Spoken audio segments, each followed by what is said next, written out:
Hello everybody and welcome back to another Rise of Myth Cthulhu video. Today we're going to be doing a deep dive into the Necromancer class. If you're a fan of bringing back the undead and throwing spells in your opponent's face, then this is probably the class for you. I will preface this by saying that the Necromancer is one of the more complicated characters as there's a lot going on with this one. So we're going to be jumping in and talking a little bit about the key mechanics, including how to manage the undead. And yeah, it's kind of hard to make bad decisions with the Necromancer. Their entire kit is generally very strong. Feel free to experiment. One of my favorite things about the Necromancer is it's a great class to go into a game and just decide to let the cards fall where they fall and then make decisions based on that, because all of your options are pretty strong in that sense. So let's jump in to the class relic.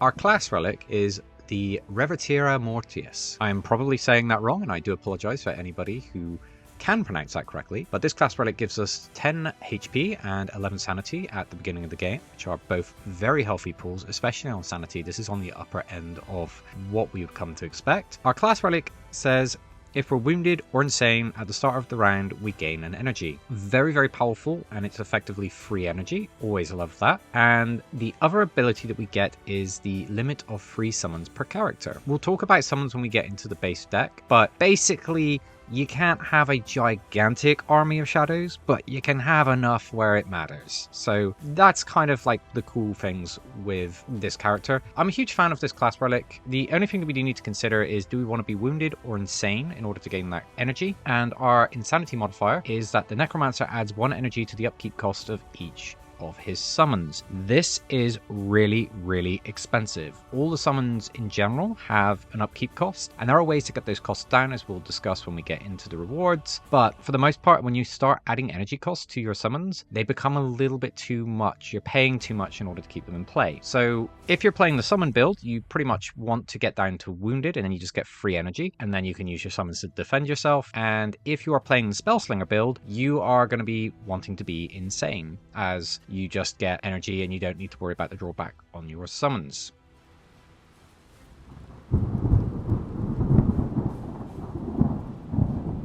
So let's take a look at the basic deck. I've pulled out all the unique cards, so the remaining cards in here are duplicates. We are going to be going over the cool cards first, the summons. We know that's the reason that you wanted to look at this class.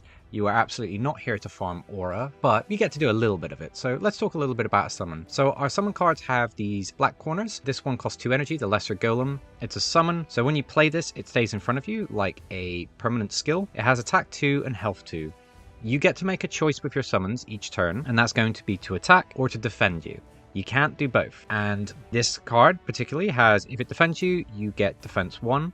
And when it defends you, you reduce this character's health first before the attack goes through to you. So if something was attacking you for free, the golem would take 2 damage and the golem would die. Then you would have defense 1, the remainder of the attack would go through to you, and you take 0 damage. More interestingly, if you're sending it out to attack, it attacks for 2. Additionally, this card just puts down a prison when it's played, so it means that you can get some damage through and have a pretty solid defender. It's a very solid attacker as well, just getting to attack each turn. Very good. The upkeep costs, which you'll find on a lot of your summons, are kind of expensive. The upkeep costs you 1 sanity per turn. And if you remember, our drawback from our psychosis modifier is that when we're insane, we add 1 energy to the upkeep of each of your summons. So then this suddenly becomes upkeep 1 energy, 1 sanity. So being insane, bad. But then if you're in control of an entire army, probably being insane is not a good idea. But you know, I'm not a general.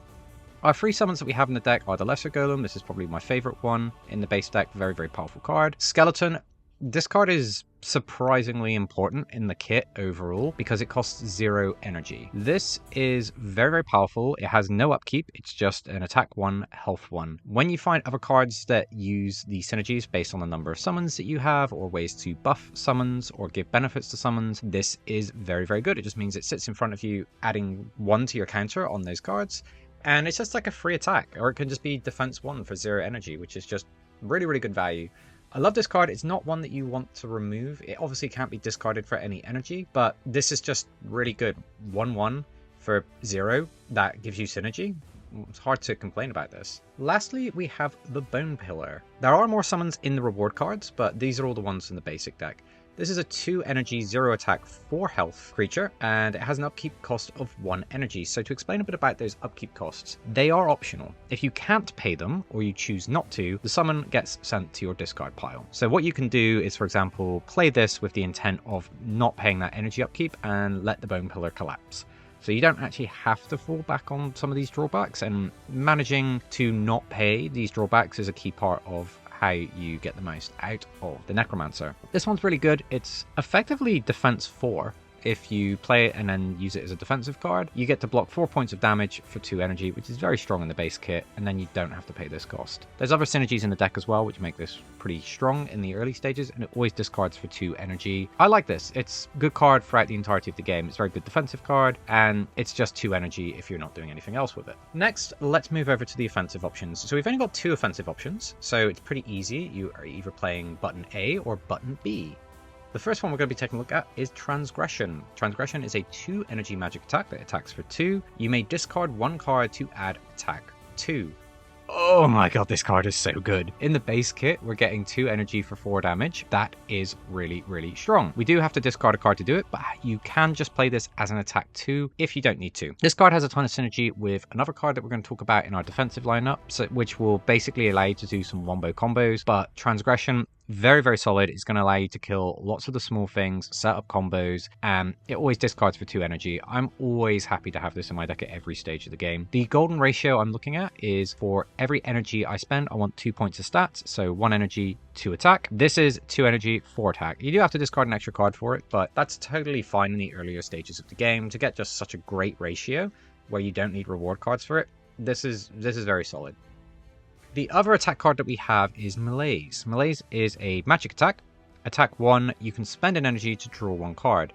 So this basically means that we're not really getting a ton in the sense of stats from this card. We get attack 1 for 1 energy, which is not great, but we can draw a card to get through our deck a little bit faster for that extra energy, so it becomes 2 energy, attack 1, draw card. So it replaces itself, but then you do lose on the energy value. There is a side of the Necromancer where this card becomes very, very powerful. If you're building into more of a Spellslinger build, this card is actually very, very important because it will let you get a lot of the synergies where it's, if you played a magic attack before you play this, you get bonus effect. And this can just be attack 1 for 1 to trigger the benefit, or it can get you through your deck a little bit more so you can find those synergies and craft better turns overall. This is fine. If you're not playing a Spellslinger build, I'd recommend removing this using your upgrade points, or when you go to stores, just think about taking this out of the deck.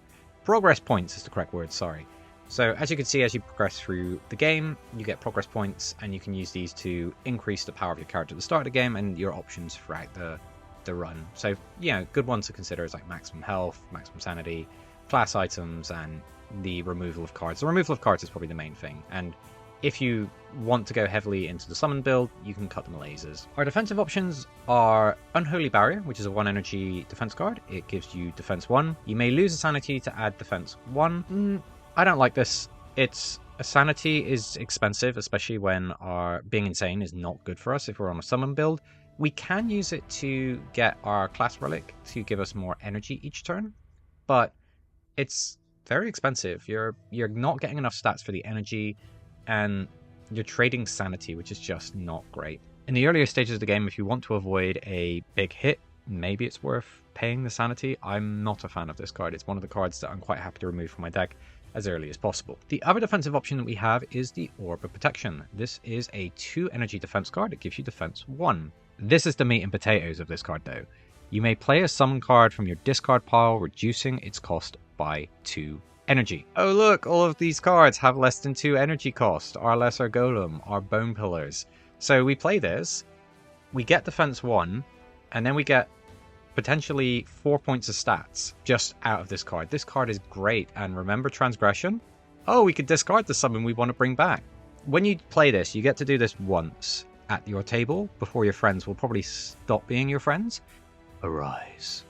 And then throw down a Lesser Golem. Excellent, excellent card. I'm happy to have this in my deck the entire run.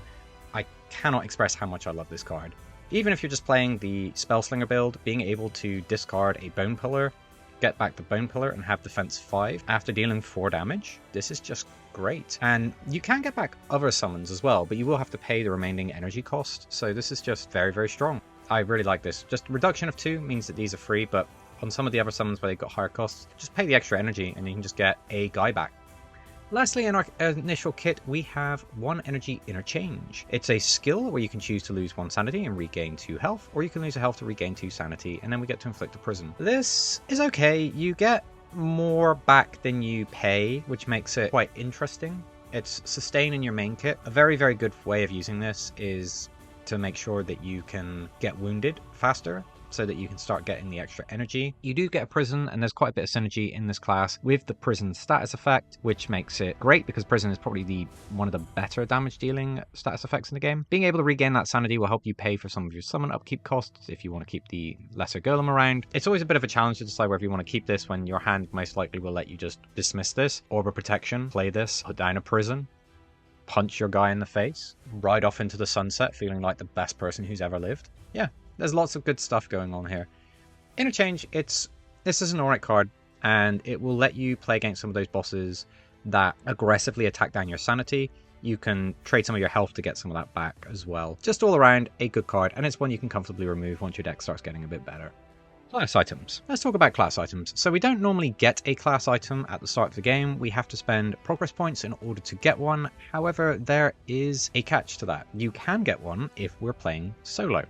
A solo Necromancer. How original. So we have 2 sides to this card. This card is a card you get when you're playing solo. You have the long path and you have the starting boost. The starting boost is a card that's very, very good if you're new to the game or if you don't understand the encounters or what kind of deck you're building. And this one's actually quite strong in the Necromancer with their kit is so flexible. You get a random class item. We're going to talk about those in just a minute. And then you get +2 additional starting health. This is great. This gives us a nice big pool. And we get to replace 2 of our start cards with 2 of our random common cards. So we can see what class item we get, and then we can choose to cut out the cards that we aren't going to be playing for whatever side we're going into, Spellslinger, or if we're going summons. And it has a pretty good crossover build as well, where there's cards that benefit based on the number of summons you have in play to give you additional benefits. So this is just very, very solid. I'm a good fan of this one. You also have the long path. The long path gives you a random class item and you get no other benefits. A little later into the game, when you start fighting servant level enemies, they give you an uncommon reward instead of a common card. The uncommon cards are very, very good. The first time you'll encounter one of these in solo is from encounter 5, and then they periodically show up, and you'll be able to get quite a few uncommon cards in your deck before you fight the Great Old One. If you are going into 2-act play, so you're going to play it through Act 2, I strongly recommend you take the long path, as this will give you the biggest benefit overall, as the uncommon cards,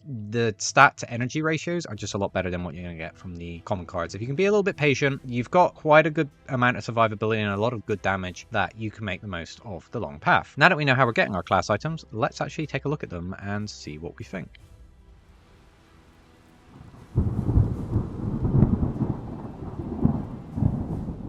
The first one we're going to take a look at is the Conversus Vitali. I really need to work on my pronunciations, but this class item at the start of your turn decreases the upkeep of 1 summon by 1. So whatever it's charging you, this reduces it. So you can keep that golem active for 0 energy. Very, very powerful relic. There's quite a few summons that will start bleeding you on sanity, and this is a great way to prevent you from having to pay that. And you can stack this with some of your other cards that reduce costs to allow you to keep some of your more deadly summons in play without having to pay their terrible upkeep costs. This is really, really solid, and if you get this, you probably want to be forcing the Necromancer build going into the summon side of things. You can still play spells, obviously. Things like Transgression are very, very good. Just, yeah, great class item. The Nigrum Vindicate is a class item at the start of the round. If you're wounded or insane, deal 1 damage to enemies intending to inflict any condition. This is a little bit situational. It can just get you free damage through on some of the higher level enemies where they are going to inflict a status every time they attack. This is pretty strong. Its drawback is that we get nothing for it in the earlier stages of the game. We have to be wounded or insane. If we're in a Spellslinger build, we're okay being insane, so we can then take advantage of that, I guess. But again, I don't like punching myself in the face just so I can deal situationally 1 damage to enemies intending to inflict any conditions. Now that does mean that there's multiple enemies that are going to do that. You do get lots of free pings, and that's quite valuable, but this is very situational. I'm not a huge fan of this one. It doesn't particularly draw me into one build or the other. It's just kind of a, yeah, if you get this, maybe I want to be a little bit more on the Spellslinging side, or yeah, It's kind of like difficult to say, like, you can play it in either build. It's just a little bit situational, doesn't really do a ton. So not a huge fan of this one, but you know, you can definitely have some fun with it. Also very good in multiplayer, actually, where you end up with a lot more minions in play. In that case, you end up in situations where you could be potentially getting a lot more damage out of this, which then is giving you basically free energy. Anytime you get like free damage, you can just think of it as gaining half an energy. So it can be in multiplayer a lot better. I don't like this in solo. Next up, we have the Us Dolores, which is a class item. Your magic attacks gain defense 1 if they deal damage to defending enemies. So if an enemy is defending itself and you get damage through, you gain defense 1. This lets you be a little bit more aggressive and focus more on just dealing damage, as you know you're going to be getting residual defense just for getting that damage through. The thing I don't like about this is that if the enemy is not defending, you end up not getting value from this. It's kind of not great. This is great like when you're going through the exploration phases of the game, and I think it's not as great against some of the great old ones. Without spoiling it, this is not that useful, so you're effectively playing those fights with a class item down, which can make them quite challenging. But in terms of getting you there, this is really good. Yeah, being able to be offensive whilst getting passive defense is very, very strong in this game. It's good. Again, I don't like it more than this one, but it's pretty good. Lastly, I really like this card. This card gives you so much flexibility in the way that you want to build the character out. The Virtuous Multiplices is a class item once per round. If you play a magic attack and a summon, you gain an energy. And if you remember that skeleton we talked about earlier that costs 0, we're effectively getting free value. And things with like melees, or we could go skeleton melees, we get the energy, and then we can go ahead and pay that cost to draw the extra card. This is really, really good. Being flexible is one of the biggest strengths of the Necromancer and makes it pair incredibly well with any other characters when you're playing cooperatively, because you can choose your build on the fly because of the way the summon mechanic works. You don't have to go in with a very specific role, and you actually create the flexibility for your teammates to choose different reward options depending on what you're seeing. So you give people options on the higher level of the Giga Brain in the galaxy things. The biggest strength of the Necromancer is that your team doesn't need to know what it's doing until you start seeing reward cards, because you're just that good. All of these pretty good. The only one I'm less of a fan of here is the Vindicate. I probably rate them in this order. Actually, saying that, I really would put them in this order because the Multiplices gives you the flexibility, and the Vitali forces you into summons. In fact, you don't even necessarily need to be forced, because if you just focus on having one summon that you're just going to keep up all the time, this is still very strong. Yeah, it's a toss-up between these two. I like these two more than these two, but they're all very, very playable. You've got a great set of options to get you running through the game.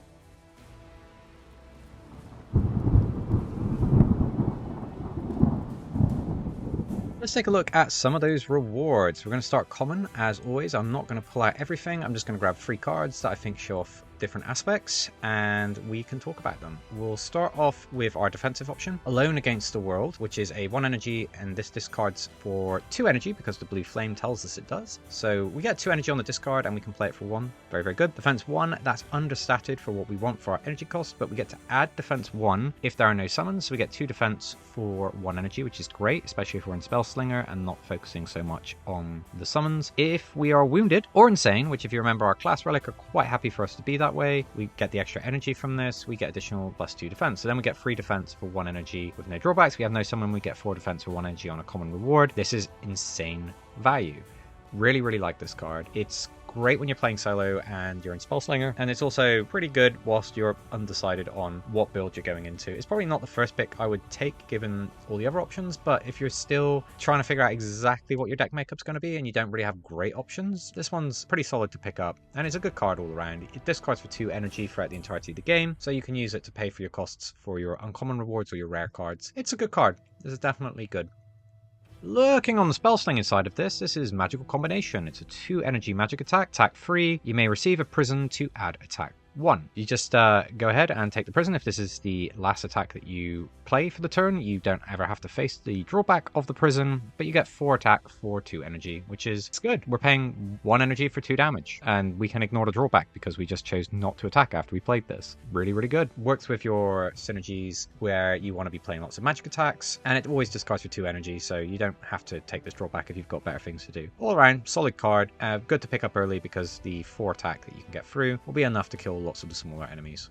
Lastly, this is an absolute bomb. If you were drafting another game and this kind of thing got passed to you, you'd have like one bead of sweat dripping down your head because of how good this is. Total Bond is a 1 energy blue flame +1, so we get 2 energy if we discard it, but you're an absolute mad person if you decide to discard this. Permanent skill, so once you play it, it sits in front of you for the rest of the fight. Then at the end of the fight, it gets shuffled back into your deck. When a summon defeats an enemy, you regain 1 health or sanity. Oh my god, it's just passive sustain. Passive sustain that you just leave in front of you. You can just basically let your golem punch stuff. You can let your skeleton take the last hit, so you weaken something and then just have this poke things. And then you can just start getting sustain off of it. Really, really powerful card. And the earlier you get it in a fight, the faster you can start getting your health back up if you take a big hit in an earlier fight. And you just have to plan your fights around having your minions finish a fight. If you've got 3 enemies in front of you, that's the potential of regaining 3 stats. If you are trying to get your health back in the shop, so say we're spending our gold coins, each point of health is worth 2 gold coins. This is worth 2 gold minimum every time you kill something. And you can also get back sanity as well, which is great if you're in the summon build and we're paying sanity to keep some of our bigger summons alive. Total Bond, absolutely incredible card. If I grab this, I'm pretty much locking myself into going very summon heavy because this card is actually the nuts.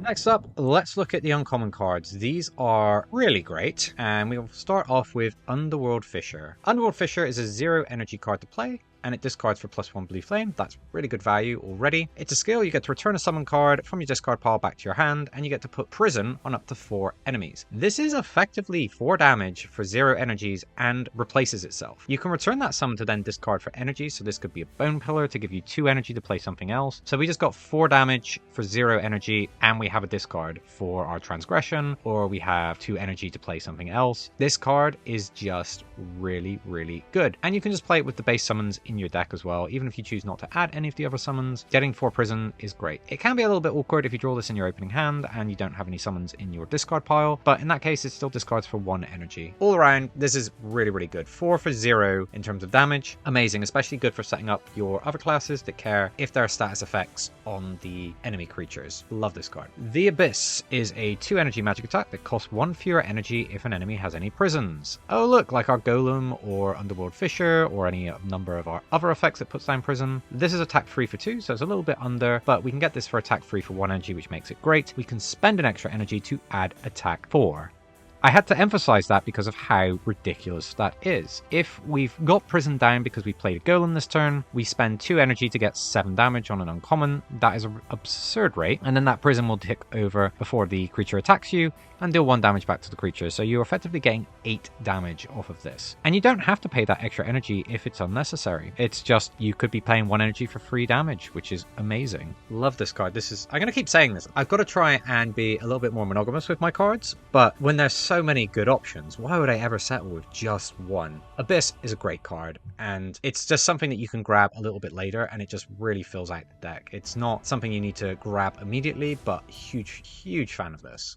Let's take a look at a summon that we can get. So this is a 2 energy white. It's got 6 attack, 1 health, so not very good at defending. It inflicts weakness 1 when attacking, and it also costs you a sanity when attacking, so do keep that in mind. The upkeep cost is 1 energy and 2 health. However, we don't necessarily have to pay that when we've got cards that can bring this back from the discard pile, and then we can just not pay our upkeep costs. Yeah, skirting the landlord for some rent is always a fun time. 6 attack, and then it reduces the incoming damage by 1. Is great for smashing things. Anything smaller is likely getting gobbled up by this right. I can't complain. 6 stats for 2 energy. Pretty much where you want to be with an uncommon card, realistically. Yeah, you're not using this to defend. In fact, it's actually 7 stats for 2 energy, which makes it even more ridiculous.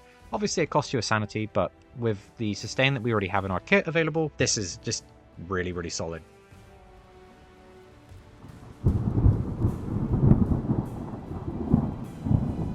And next we're going to take a look at some of our rare cards. So remember, we get one of these after we defeat one of the great old ones. The 3 we're going to take a look at are, well, we'll start with Imprisonment. Imprisonment is a 1 energy permanent skill, so it sits in front of you for the rest of the fight. Prison effects deal 2 damage instead of 1 to enemies, and 1 extra damage if they target you. So it has a bit of a drawback, but with all of the cards that we have that puts down random prisons, we just start really ramping up that damage. This can be really, really powerful in some of the boss encounters, especially if you're playing with a sorcerer and the sorcerer can put down prison effects for free. This effectively then lets you slip lots of damage through. Very, very solid, and if you're in that build for prison, you get a lot of extra value from using this. Great card. Another summon that we're going to take a look at is the Underworld Judges. It costs 3 energy, so it's a bit on the more expensive side, but in the worst case you can always discard this for free energy. It's attack 8, health 1, so you're never defending with this. When played, inflict prison 1 on all enemies. You are dealt 1 damage and lose a sanity when you do this, so it is a little bit pricey, and the upkeep cost is 2 sanity, but you get attack 8 and prison on all enemies. If there's 3 enemies in play, you're going to be swinging for effectively 11 damage across the main attack target and then all of the other enemies. Really, really solid. Then you can just let this fall off and go to the discard pile, bring it back with an orb of protection, and then you get to put more prisons down. Underworld Judges, huge amount of damage for free energy. Getting attack 8 and prisons, just absolutely bananas. Honestly, a fantastic card against pretty much all of the Great Old Ones. I'm a huge fan of this one. It's maybe there are 1 or 2 of the Great Old Ones where I'd consider not taking this because of how those fights play out, but realistically you're gonna have a great time going through Act 2 with this in your deck. It's a fantastic card. Lastly, we're going to go over Magic Distorter. So this is a 2 energy attack 5. You can play a magic attack card at 0 cost. So we can look at some of our cards that have the higher costs. For example, if we've got something that costs 3 energy or 2 energy cards, and we just get to play it for 0. So we get attack 5 and then we get a 0 cost follow up on this. Really, really good. It's straight to the point. It lets you play more of your cards and costs 2 energy. It gives you 5 points of stats for 2 energy. So yeah, this is great. It will kill lots of things and it will let you do lots of really, really cool things. Before we wrap this up, I want to talk about the special card for the Necromancer. So you get this card after you defeat the game on normal and on nightmare mode, and you can add this to your collection. Effectively, you use this when you want to start increasing the difficulty of the game, so you start adding in your homebrew rules or you start making things a little bit harder. You can play with this class relic instead of the other one. This class relic gives you the same stats, so we know that we're getting probably something very, very powerful in our relic ability. If we're wounded or insane at the start of the round, we draw cards. So instead of getting +1 energy, we just get to draw an extra card, and an extra card is probably worth more than 1 energy when you discard it. Really, really strong. We still only get 3 summons per character.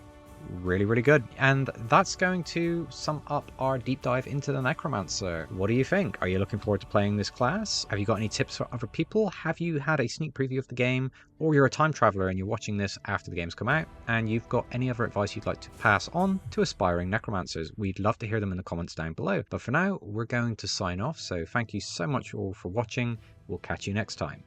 Cheers.